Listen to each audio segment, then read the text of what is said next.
കഴിഞ്ഞ ദിവസം അമേരിക്കയിലെ ഫെഡറൽ ഗവർണർമാർക്ക് ഒരു റിപ്പോർട്ട് എത്തിയിരിക്കുന്നു, ഒരു ജാഗ്രത നിർദ്ദേശം എത്തിയിരിക്കുന്നു. അത് പ്രകാരം ലോകത്തെല്ലായിടത്തും ഇറാൻ അവരുടെ സ്ലീപ്പർ സെല്ലുകൾ ആക്റ്റീവ് ആയിരിക്കുന്നു, അല്ലെങ്കിൽ ആക്റ്റീവ് ആക്കിയിരിക്കുന്നു എന്നുള്ള ഒരു സൂചനയാണ് പുറത്തു വന്നിരിക്കുന്നത്. ഇതൊരു ട്രിഗറായി പ്രവർത്തിക്കും.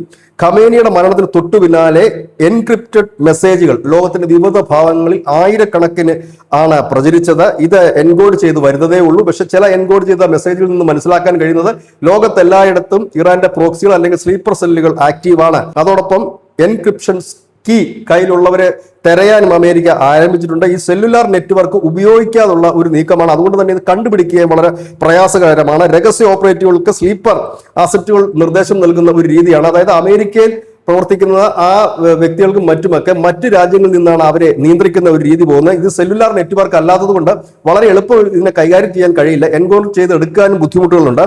ഇതിന്റെ ഉള്ളടക്കം കണ്ടെത്തുക പ്രയാസകരമാണ്.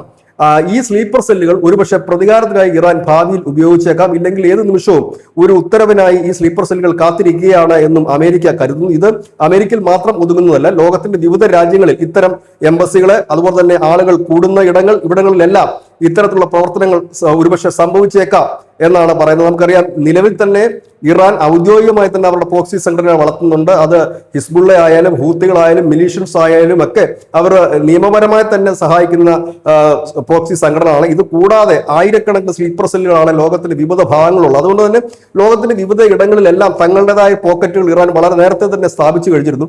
അത്തരം സ്ലീപ്പർ സെല്ലുകൾക്ക് ഇപ്പോൾ കൃത്യമായി തന്നെ മെസ്സേജുകൾ എത്തുന്നുണ്ട്. ഈ മെസ്സേജുകൾ കണ്ടുപിടിക്കുക പ്രയാസകരമാണ്. അതുപോലെ തന്നെ അത് എൻകോഡ് ചെയ്തെടുക്കാനും വളരെ പ്രയാസമേറിയതാണ് എന്ന് ഈ നിയമനിർവഹണ ഏജൻസികൾക്ക് നൽകിയ ഈ റിപ്പോർട്ടിൽ വളരെ സവിസ്തരം പറയുന്നുമുണ്ട്. അതുകൊണ്ട് തന്നെ ലോകത്തെമ്പാടും ബോംബ് സ്ഫോടനങ്ങൾ, അതുപോലെ തന്നെ കത്തിക്കുത്ത് ആക്രമണങ്ങൾ, അങ്ങനെയൊക്കെയുള്ള ഭീകരവാദ ആക്രമണങ്ങൾക്ക് സാധ്യത ഏറിയിരിക്കുന്നു. News desk news India Malayalam.